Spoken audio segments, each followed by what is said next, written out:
All right, so we're here at the Brutal Realm booth at Toylanta with James, who is in charge of all of this nice stuff. Co-owner, Co-owner. creative director. My chief engineering officer is in here. He's the better half of Realm Toys. Brutal Realm is our first line. We've got this wonderful art from our packaging artist, Ken Coleman, out of Ireland. Killing the Red, giving honor to our Irish roots. Croman, our most popular character, looks like someone I've been told. Chief Mato, we just recently revealed the full renders on him here. We've got Ogun, one of our main characters. We've got our first factory sample from China here, directly from China. So we're happy with the look on that. It looks as good as we want it to be in your hands. So now that that looks that good, we're almost ready to go forward with shipping out the figures. We just have to pay to get the molds made and then start pressing plastic through it. We're waiting on 2 more factory samples of Cronin and Crowman, our other 2 big characters. They were supposed to be here yesterday, but as the mail likes to go, it'll be here Monday when the convention's over, so that's perfect. But as soon as we get those in, we're probably going to go ahead and press the steel and start making figures. So look forward to getting our figures sometime in this summer. Okay, so if I recall correctly, this was a Kickstarter to kick off. Yeah.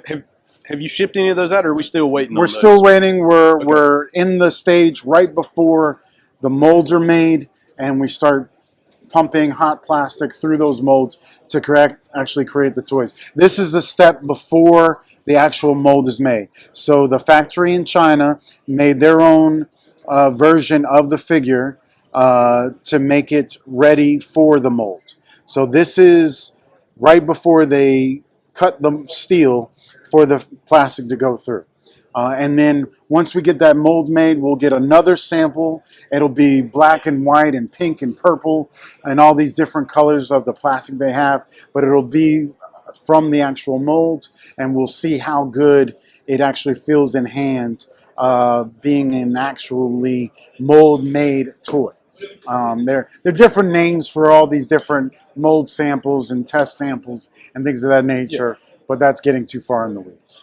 So now is this a 7-inch scale or 6-inch scale figure? 6.75. So okay, here, that's a great question.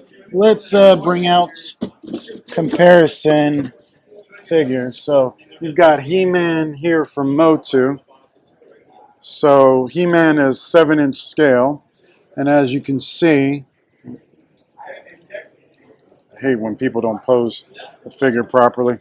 So as you can see, we're right under.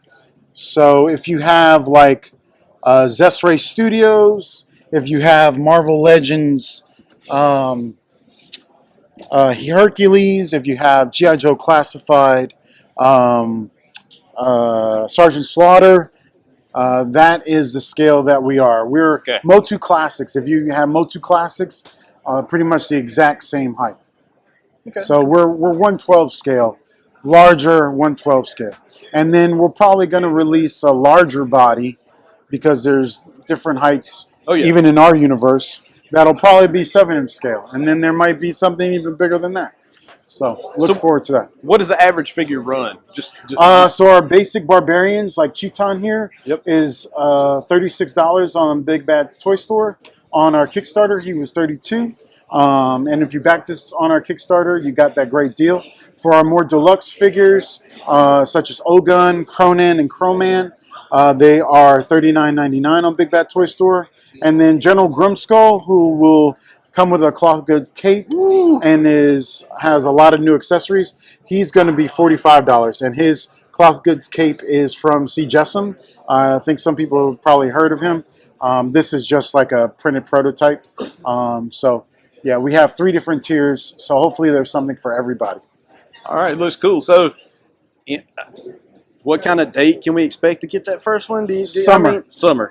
Okay. Definitely. Summer. So that'll be 1 year from our Kickstarter. We'll be shipping out, at the very least, our basic barbarians, because those are the easiest for our factory to make. The hope is to also have our first 3 big name characters, Ogun, Cronin, and Crowman. And we really want to also get out a few more by this summer. Mhm. By the end of the year, we hope to have all of our male figures shipped. And So, so I'm so sure. that's 13 characters. Yeah. So with that, I'm sure you're already in planning stages for Wave 2. Well, since our Kickstarter was so big, Yeah. we had 21 characters in our Oh Kickstarter. wow. So we kind of have Wave 2 and Wave 3 already built in that. But yes, next year we already have ideas for other characters. We won't need to launch them on Kickstarter if they're using this body, and we probably won't need to use them. We probably won't need to go on Kickstarter for other bodies too. We're probably just gonna just ship them all and go from there. So with figures like this, everybody wants to know the lore behind it, the world building, all that kind of stuff. Do you have plans for like a comic, a book, or Absolutely, something? we've got so much great artwork. Oh yeah. From our packaging artists, we've got a card, Magic the Gathering style card game Oh. using his art already in works. We have kind of like a simple, graphic book mini comic plan using our concept artist Dasar Yortha out of Yokpo Studio. He did such amazing artwork, so we plan on doing like a little mini comic with that. Stop motion animation, CGI animation. World's the limit. Sky's the limit. Limit's the sky. I heard that. All right. So with that said, Brutal Realm, go Brutal. ahead. Let's get brutal. Let's get brutal. Absolutely.